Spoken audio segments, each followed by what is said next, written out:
Tant que je continuerai à dire « Elle est avec moi », la fille loup-garou extraterrestre resterait attachée. J'espère que vous apprécierez votre séjour dans ce royaume fantastique. Laissez un commentaire pour nous dire où vous êtes en ce moment. Aussi, appuyez sur ce bouton d'abonnement si vous aimez cet article. Avec un sinistre gémissement hydraulique, les jambes d'atterrissage du Stardust Drifter s'enfoncèrent dans la boue couleur rouille. Un ton qui correspondait parfaitement à ce que Simon ressentait dans son estomac. Tu n'es pas allé à Xios. Cela servait de zone de repos cosmique. Un besoin sordide à la périphérie de l'espace cartographié où l'on peut discrètement échanger des composants de machines de haute qualité contre de l'essence de qualité inférieure. Après des années à peine survivre, il n'était pas étranger à l'air de la planète qui avait une saveur rappelant la terre mouillée et la pourriture industrielle. Rien ne pouvait ébranler sa stratégie inébranlable.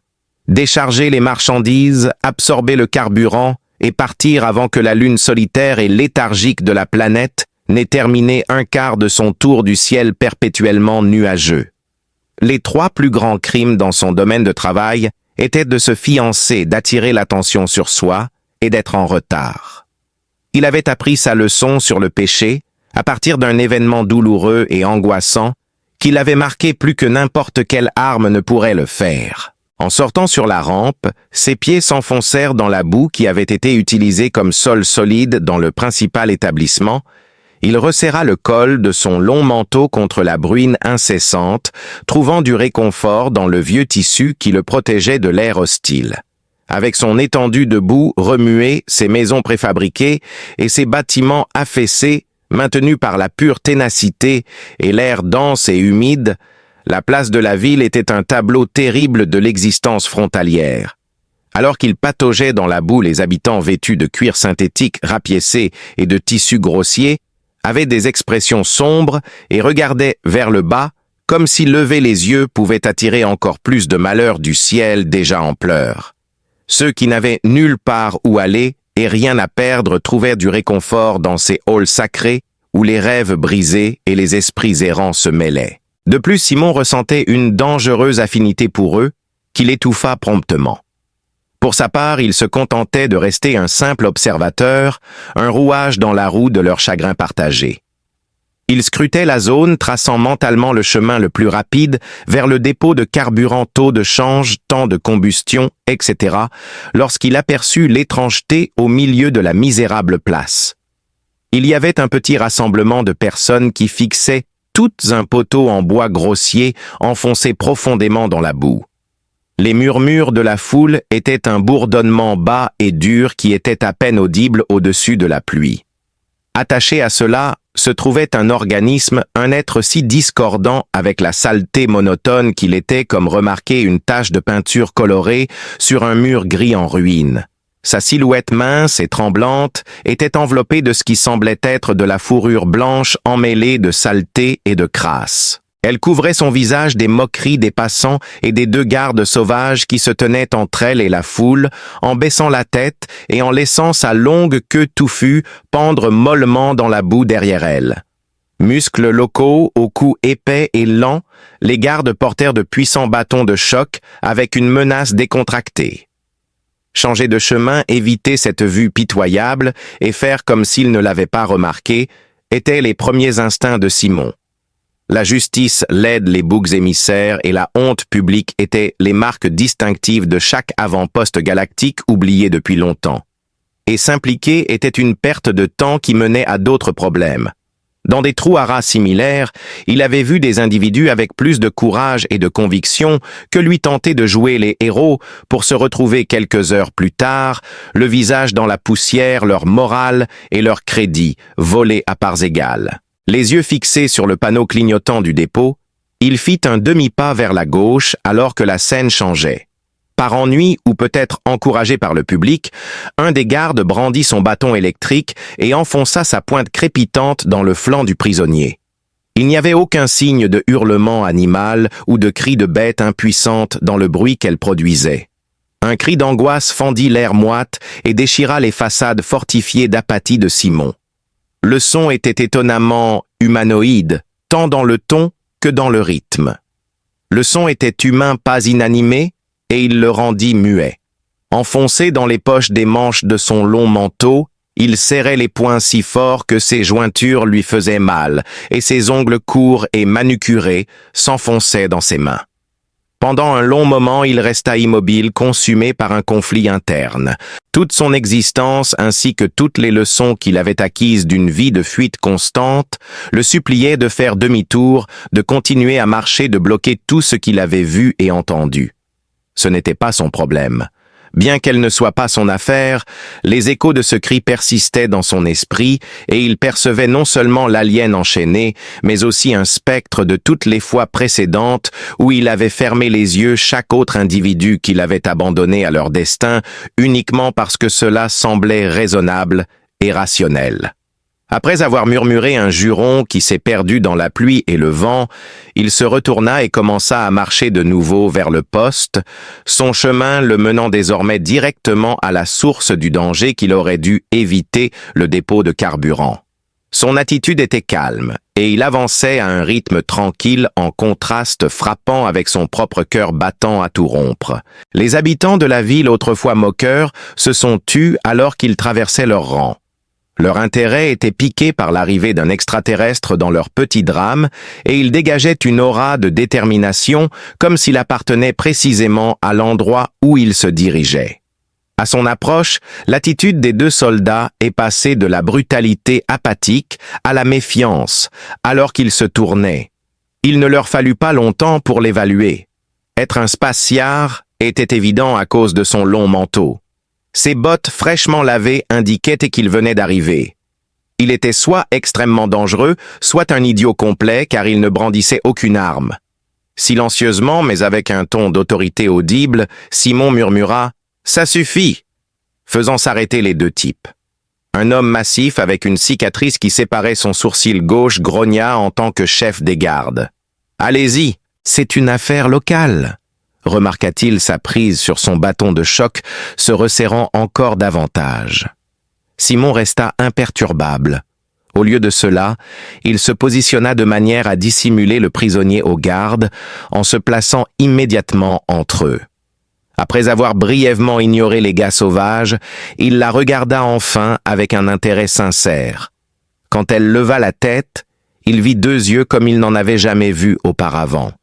Les iris étaient d'une teinte brillante de violet, et les yeux étaient grands ouverts, avec un mélange de peur et une délicate braise incandescente d'incrédulité. Les mots lui échappèrent à ce même instant complètement à l'improviste. « Elle est à mes côtés. » Le petit groupe fut soudain enveloppé d'un profond silence électrique. Quelques secondes très longues passèrent, tandis que la pluie persistait à son rythme régulier comme un battement de tambour. Les pupilles du chef des gardes se contractèrent alors qu'il déplaçait son regard de l'expression fixe de Simon à la jeune fille attachée à une chaise, puis de nouveau à Simon. Il recalcula, comparant le plaisir de torturer un prisonnier avec la variable inconnue que représentait ce spatiard. Avec une assurance inébranlable, Simon resta ferme.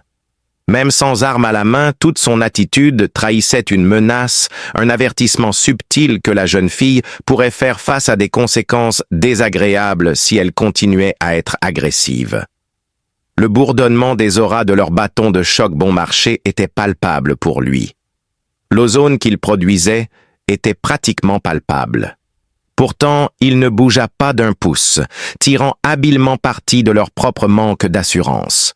Rien de plus qu'un refus obstiné et non filtré de reculer ne pourrait être décrit comme sa tactique. Il a mis fin à l'impasse en utilisant un langage transactionnel compris par tous les mercenaires et les voyous de l'arrière-pays plutôt qu'une menace. Il plongea lentement et méthodiquement sous son manteau, ce qui fit se crisper les gardes pendant un instant. Cependant, au lieu d'un blaster, il sortit une grosse liasse de chèques de crédit. Comme cadeau de paix pour désamorcer un désaccord qu'il avait lui-même provoqué, il offrit le paiement au chef des gardes. Simon déclara « Pour le malentendu », d'un ton qui laissait entendre que tout cela était dû à une petite erreur bureaucratique. La promesse d'un gain rapide a surpassé l'ego gonflé du voyou, et les yeux du gardien brillaient de cupidité. Alors qu'il prenait rapidement les crédits des mains de Simon, il déplaça rapidement son autre main vers le verrou magnétique des chaînes des détenus. Après un dernier regard furieux, les gardes la libérèrent et se retirèrent, se mêlant à la foule qui partait alors que leur spectacle touchait à sa fin. Une fois libérée de ses entraves, la fille extraterrestre se leva étonnamment d'un bond. Pendant un bref instant, Simon pensa qu'elle pourrait s'enfuir, disparaître dans les ruelles labyrinthiques de la colonie et revenir dans sa vie aussi brusquement qu'elle était apparue. Elle a choisi de faire exactement le contraire. Elle se glissa silencieusement et fluidement en position derrière lui, s'enfouissant rapidement dans son ombre, comme si c'était le dernier refuge de l'univers. Sa tête était inclinée à un angle alerte au lieu d'être baissée en signe de défaite. Il pouvait sentir l'intensité de son regard aux yeux violets concentrés sur la nuque de son cou. Il y avait un sentiment accablant de responsabilité nouvelle et terrifiante portée par son existence, même si elle ne faisait aucun bruit audible. Simon laissa échapper un long souffle qu'il retenait. À l'instant, il avait ignoré sa seule règle inviolable. Un nouveau chapitre avait commencé pour lui. Maintenant, il se tenait au centre d'une place boueuse sur une planète perdue depuis longtemps, flanqué d'une fille loup-garou extraterrestre qui le regardait comme s'il venait de suspendre la lune à son ciel. Ce qui était encore plus déroutant, c'est qu'il n'avait aucune idée de ce qu'il devait faire ensuite. Alors qu'il retournait au Stardust Drifter, la fille extraterrestre suivait de si près Simon qu'il pouvait sentir la chaleur de son corps à travers son épais manteau, créant une procession silencieuse et surnaturelle dans la boue collante. Instinctivement, il savait qu'il devait mettre de la distance entre eux pour établir des limites, mais il ne pouvait tout simplement pas le faire. La façon dont elle le suivait partout était si exposée. Une supplication silencieuse qui surpassait la puissance de n'importe quel mot prononcé. Alors qu'il se précipitait vers les confins stériles et métalliques de son vaisseau, il pouvait prétendre avoir un certain contrôle sur la situation, mais il ne pouvait s'empêcher de remarquer les regards curieux et méprisants des quelques habitants restants alors qu'il pataugeait dans le marais. Le désordre qu'il avait provoqué. Un immense espace vide fut soudainement rempli par deux étrangers réunis par un seul acte imprudent, alors que la rampe du vagabond se refermait derrière eux, les enfermant à l'abri du temps misérable et du jugement de Xios. Simon lui fit face avec l'intention d'expliquer que ce n'était qu'un arrangement temporaire et d'établir certaines règles de base, mais il ne trouvait pas les mots. Sous les lumières utilitaires éblouissantes, elle restait immobile, ses yeux violets, balayant toute la cale, observant chaque centimètre des conteneurs de marchandises étroitement entassés aux câbles électriques regroupés qui couraient le long du plafond. Son esprit était à la fois rassurant et effrayant. Il désigna une cabine étroite et vide, située à côté du couloir principal, où il y avait souvent un surplus de marchandises ou un rare passager payant. « Vous pouvez rester dans cette zone », répondit-il, sa voix s'évanouissant dans le silence du navire. Elle inclina la tête pour observer ses lèvres bouger lorsqu'il parlait, mais elle ne se dirigea pas vers la porte qu'il avait indiquée. Au lieu de cela, elle se remit en marche derrière lui alors qu'il se dirigeait vers le cockpit, ses pieds nus et aux orteils écartés, ne faisant aucun bruit sur le revêtement de pont gradué. Simon laissa échapper un profond soupir de résignation. D'accord, je peux comprendre si elle voulait suivre ses traces. Néanmoins, il devait d'abord accomplir certaines choses. Un sentiment constant d'être observé le consumait. Alors qu'il effectuait les procédures de prévol, un petit picotement persistait à l'arrière de son cou. Se recroquevillant dans un coin du cockpit, elle affichait une élégance naturelle qui démentait sa petite taille, sa queue touffue, bien repliée autour de ses pattes. Elle restait immobile et silencieuse. Pendant qu'il allumait l'ordinateur de navigation, vérifiait les niveaux d'entrée de carburant et planifiait leur vecteur d'échappée de l'atmosphère brumeuse de Xios, elle se tenait à l'écart et observait ses yeux brillants suivant son comportement. Sa fixation déconcertante faisait paraître sa routine bien répétée comme un spectacle pour elle seule et son inspection silencieuse ne faisait qu'ajouter à son malaise. La voilà un rappel constant de l'anarchie qu'il avait autorisé à bord une brèche dans l'univers hermétiquement scellé où il était roi et commandant son refuge. Cette coopération étroite et silencieuse dura 2 cycles entiers du vaisseau alors qu'il s'éloignait de la boule de boue oubliable de Xios. Bien qu'il mangeait ses paquets insipides à la console et dormait par petites périodes de 4 heures dans son fauteuil de commandement, Simon avait du mal à se détendre et à suivre son rythme habituel. Elle restait une gardienne muette, à la fourrure blanche, à tout moment. Elle dormait à peine, découvrit-il, du moins pas d'une manière qu'il pouvait remarquer. Ses yeux se reposaient brièvement, mais ils s'ouvraient immédiatement en alerte au moindre dérangement provenant des systèmes du vaisseau. Mais petit à petit, il commença à voir des choses qui érodaient l'image d'un animal sauvage. Une fois il l'a vu utiliser un seul doigt griffu pour tracer les lignes holographiques d'une nébuleuse voisine sur la carte des étoiles. Elle était vraiment intéressée, pas seulement fascinée. Au lieu de ronger la pâte nutritive qu'il lui avait lancée, elle ne montrait aucun signe de famine. Son nez noir frémissait délicatement lorsqu'elle le prit, le sentit, puis le mangea avec une propreté étonnante, presque clinique. Elle n'était pas simplement une créature sauvage qu'il avait sauvée. La compréhension n'a fait qu'ajouter à son malaise et à son sens du devoir. Elle était une personne brillante et perspicace. En tant que capitaine de cargo et contrebandier, il transférait des marchandises d'un endroit à un autre moyennant une rémunération. Il manquait des ressources nécessaires pour faire face à la présence silencieuse et jugeante qui s'était installée sur son navire et dans sa vie. Dans la seconde moitié du 3e cycle, ils ont finalement rompu leur silence pour la première fois. Elle caressait négligemment ses poignets, tandis que Simon effectuait une vérification du cœur du moteur. À vif et irrité, et probablement sur le point de s'infecter à cause de l'air recyclé du vaisseau, il pouvait distinguer des marques rouges furieuses dans le couloir ombragé où elle avait été enchaînée au poteau par les lourdes cordes. Il soupira de frustration, agacé par le sentiment accablant d'empathie qu'il ressentait. Il devrait rester à l'écart, puisque c'était complètement hors de son contrôle et que toute attention supplémentaire ne ferait que renforcer le lien qu'il tentait de fuir. Pourtant, il se dirigeait vers la petite infirmerie, l'équipement cliquetant alors qu'il le sortait de son rangement. Il s'approcha d'elle avec prudence, maniant la mallette blanche et rouge, comme on manipulerait un animal effrayé. Alors qu'elle se pressait contre la cloison, ses yeux violets révélant un mélange de terreur et de suspicion, elle se tendit instantanément, un grognement bas et guttural résonnant dans sa poitrine. Simon dit doucement, en s'agenouillant à une certaine distance d'elle. Il resta immobile. Au contraire, il a retiré une simple lingette antiseptique de l'emballage et l'a tenue entre son pouce et son index. Plus de plaies ouvertes après ça. Il déplaça la lingette de son propre poignet au sien et vice-versa. Quand elle vit la charade élémentaire, son grognement profond et grondant s'estompa. Son corps se figea, tandis que ses yeux passaient de son visage au petit paquet blanc qu'il tenait pendant une minute anxieuse. Elle tira son bras blessé vers lui avec une lenteur prudente qui exprimait son incertitude.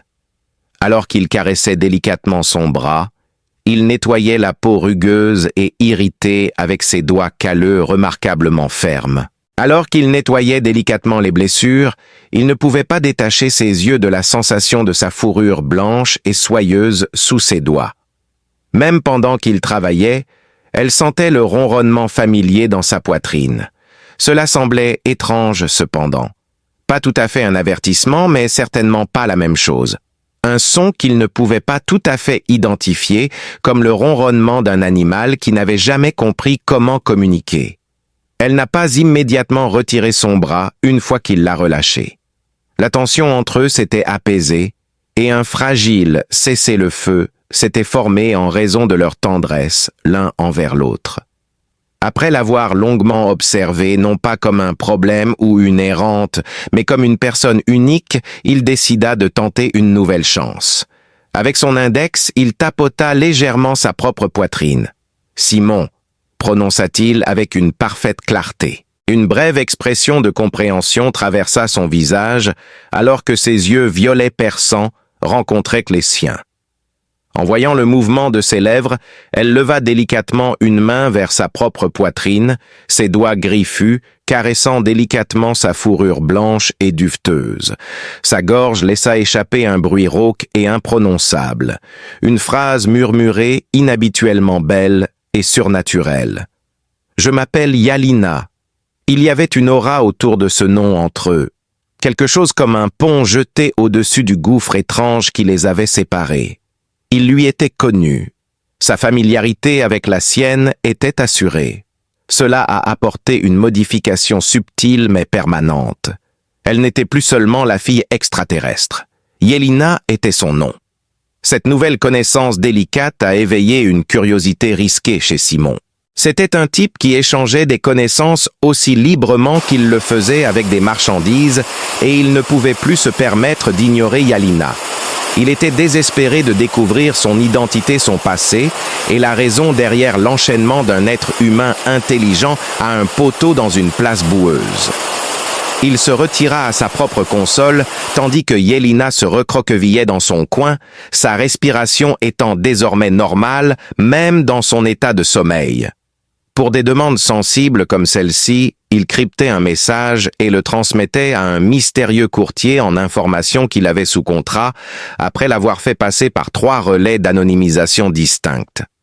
Le courtier immoral et coûteux, simplement connu sous le nom d'Etchko, disposait d'un vaste réseau et fournissait des informations fiables à tout moment. C'était un message simple.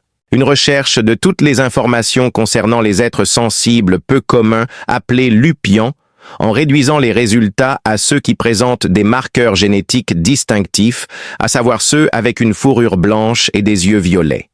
Il a secrètement pris une photo basse résolution de Yalina endormie et l'a ajoutée en la filtrant de manière significative. Envoyer une sonde de quelque nature que ce soit était risqué, mais voler à l'aveugle était bien plus risqué. Il a finalisé la demande en transférant une somme considérable de crédit. Une demande silencieuse de réponse qui ne lui causerait plus de problème, c'était l'échange numérique. L'attente fut brève pour lui. Une réponse d'Etchko, avec un message crypté de haute priorité, retentit sur sa console moins d'1 heure après cela.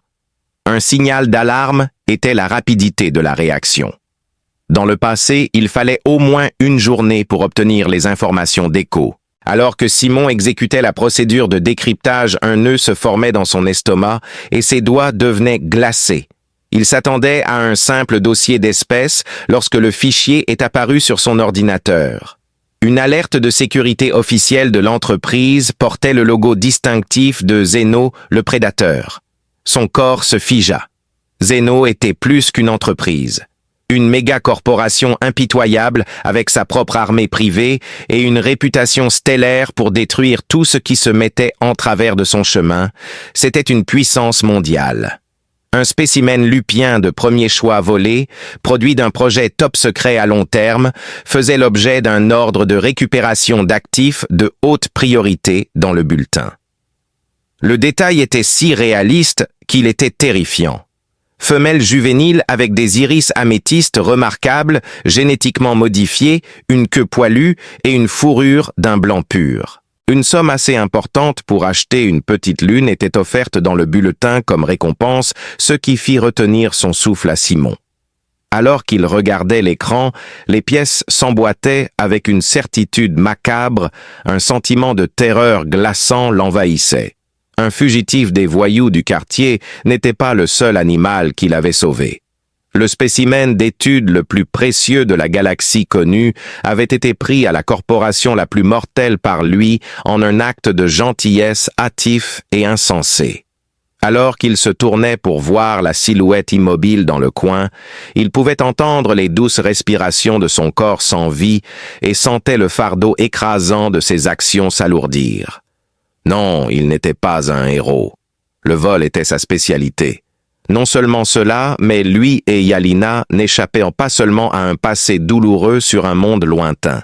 Parmi les fugitifs spatiaux de ce secteur, ils étaient désormais les plus recherchés. Simon continuait à ressentir les effets des nouvelles de Zeno, même après avoir éteint la télévision. Une marque empoisonnée imprimait dans son esprit le logo de la compagnie.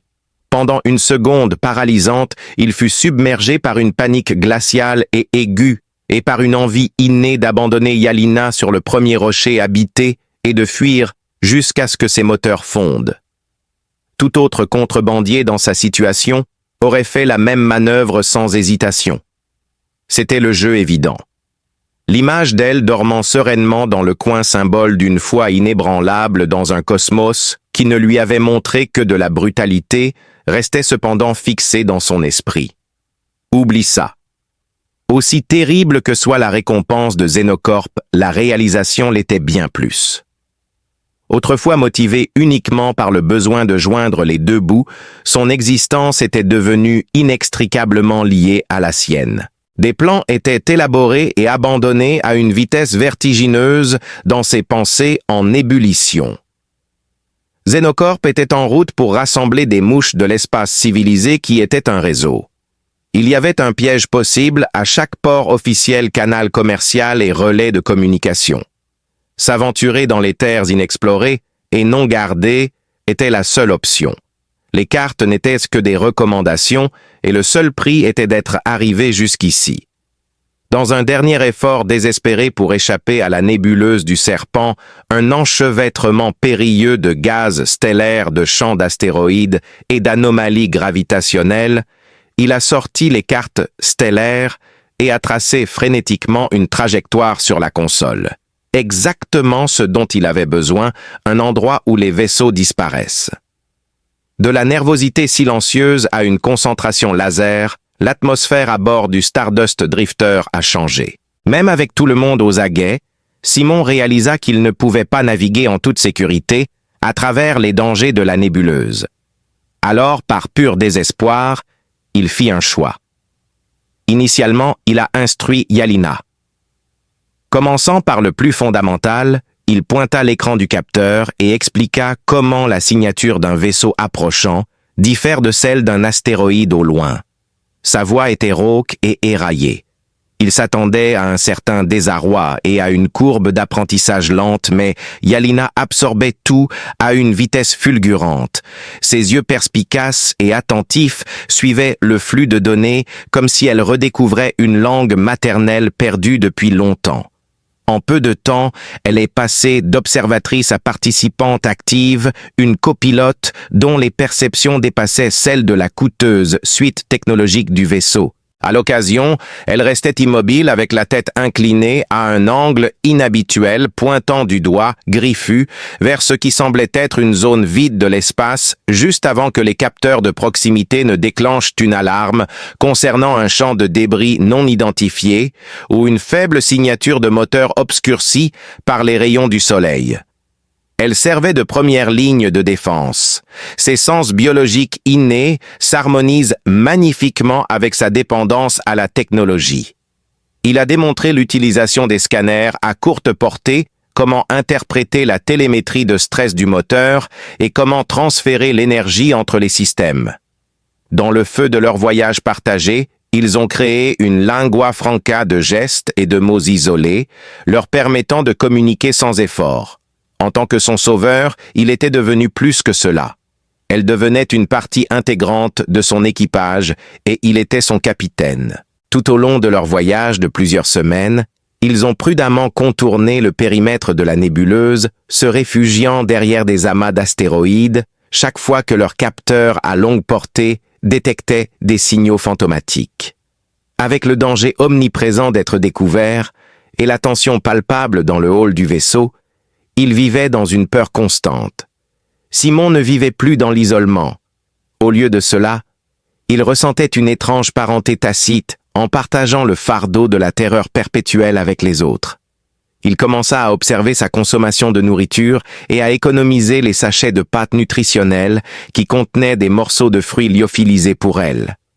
Il évitait de regarder de trop près ce geste subtil, presque parental. Il fuyait l'un des prédateurs les plus redoutables du cosmos. Mais dans l'environnement propre du cockpit, un sentiment ténu de normalité dans le partenariat commençait à s'épanouir. Mais la bonne fortune était limitée et elle s'épuisa sous la sombre ville minière qui entourait un monstre de méthane. Sortir de l'hyperespace était un risque calculé, mais il devait chercher rapidement de la glace d'eau. Sans signalisation, les capteurs ne clignotent pas. Juste à l'avant de leur bâbord, un navire apparut de nulle part. Ce prédateur était anguleux, long et noir. Il était agressif et rapide, et la lumière des étoiles semblait être absorbée par l'emblème Zénopé gravé sur sa coque. La réaction et non la contemplation était à l'ordre du jour. Avec un virage forcé et angoissant, Simon martela les commandes faisant monter les moteurs du drifter bien au-delà de leur plage de fonctionnement acceptable. Le vaisseau de police de Xenocorp était plus agile, plus rapide et armé jusqu'aux dents.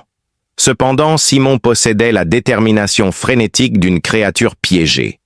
Il plongea en avant dans le champ d'astéroïdes le plus proche et le plus dense. Normalement, tenter une telle danse chaotique de glace et de roches aurait été suicidaire, alors que l'ordinateur de guidage vacillait dans sa tentative de traiter une quantité écrasante d'alertes de collision. Des alarmes perçantes résonnaient dans tout le cockpit.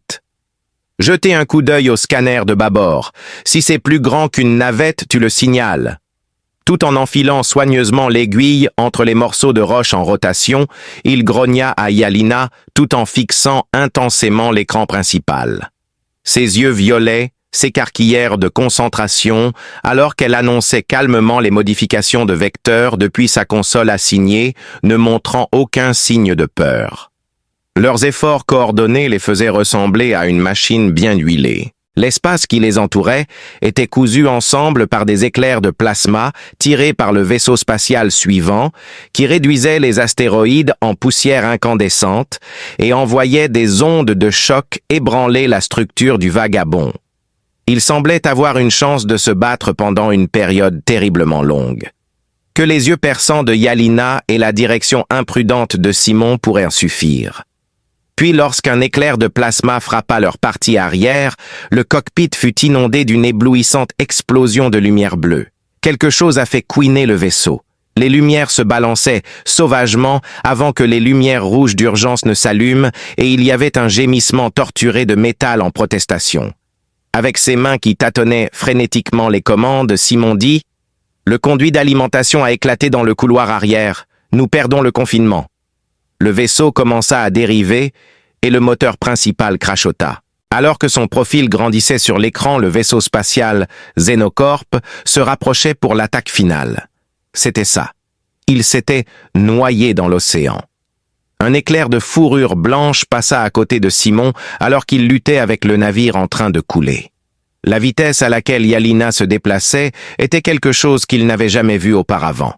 La cloison était en train de fondre alors qu'elle se précipitait dans le couloir vers le conduit cassé qui laissait maintenant échapper du plasma brut et surchauffé. Elle se prépara rapidement et, utilisant sa force brute et un cri terrible qui était plus un hurlement qu'un mot, poussa un lourd conteneur de fret scellé magnétiquement directement dans le chemin de la fuite de plasma. Au contact, le conteneur métallique gémit et commença à briller d'un rouge cerise, mais il incluait un bouchon fait à la main qui arrêta temporairement la blessure mortelle pendant que Simon redirigeait l'électricité restante. Dans un dernier appel désespéré à l'univers, il utilisa toute son énergie restante pour alimenter l'hyperpropulsion, exécutant un saut aveugle au centre de la nébuleuse. Des traînées de lumière s'étendèrent sur le ciel au-delà du cockpit alors que les étoiles grossissaient. Soudain, ils disparurent dans les airs, abandonnant le vaisseau spatial de Xenocorp et le champ d'astéroïdes dans l'immense espace vide derrière. Ils sortirent épuisés, tremblants de l'excitation. Pourtant, ils étaient conscients. Dans le calme étrange et charmant du cœur de la nébuleuse, le vaisseau spatial flottait parmi des nuages lumineux de gaz irisé. À l'exception du son rauque de leur propre respiration, le cockpit était dépourvu de son. À cause du stress, Simon s'affala dans son fauteuil et tremblait de manière incontrôlable. Revenant du passage, Yalina reprit silencieusement sa position dans le coin, sa fourrure blanche brûlée à plusieurs endroits. Alors que Simon la regardait dans les yeux, il pouvait sentir la puissance et la dévotion inébranlable qui l'avaient poussé à donner sa vie pour leur sauvetage. Il récupéra sa dernière barre protéinée, un bloc riche en nutriments qu'il avait gardé précieusement de sa réserve personnelle, un petit compartiment contenant sa ration d'urgence. Le froissement de l'emballage résonna à travers le vaisseau alors qu'il le retirait de son emballage et le présentait à Yalina. Pendant un instant, Yalina resta immobile, fixant la barre, avant de tourner son regard vers son visage. Après cela, elle le retira de sa prise, l'examina attentivement, puis avec une finesse inattendue, le divisa en deux avec l'une de ses griffes. Elle lui en rendit la moitié. Avec ce geste très simple, Simon l'accepta, leurs doigts se touchèrent, et soudain tout changea. Elle ne constituait plus sa cargaison ou son devoir. Il travaillait avec elle. Une fois qu'ils eurent stabilisé le drifter et qu'ils se dirigèrent vers une base de réparation secrète, que Simon connaissait les pensées de Simon, se tournèrent vers la vengeance ou au moins vers l'obtention d'informations. Pendant la poursuite, il avait réussi à capturer une petite partie du flux de données du vaisseau spatial de Xenocorp. C'était quelque chose cependant, c'était un enchevêtrement de codes cryptés.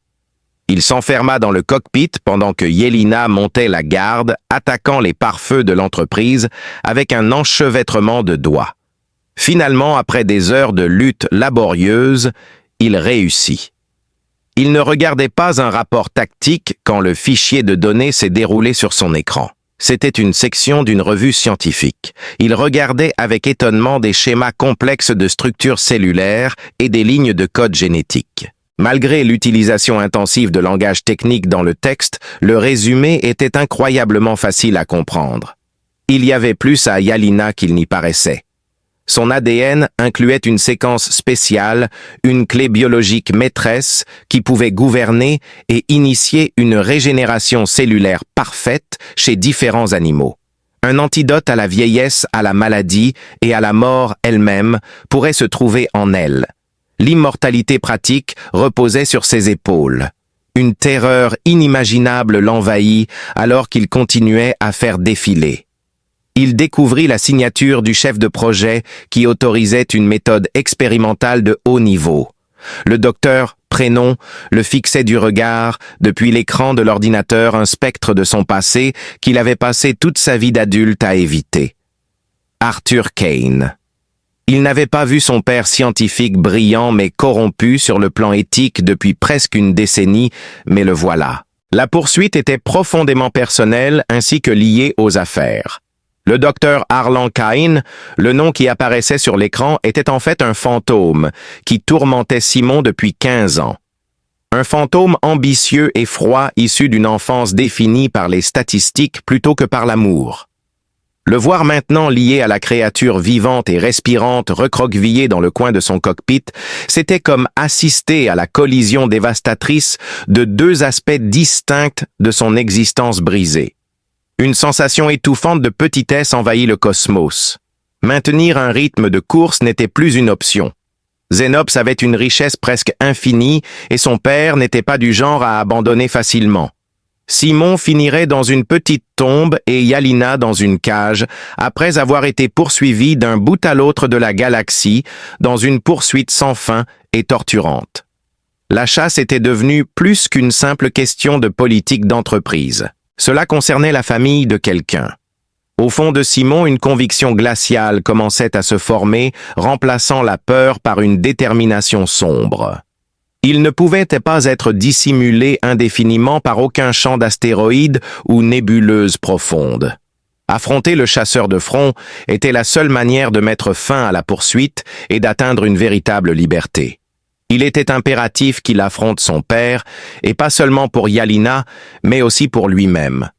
Ainsi, il pourrait rompre les liens avec l'homme qui l'avait marqué à jamais et se libérer de son dernier lien toxique.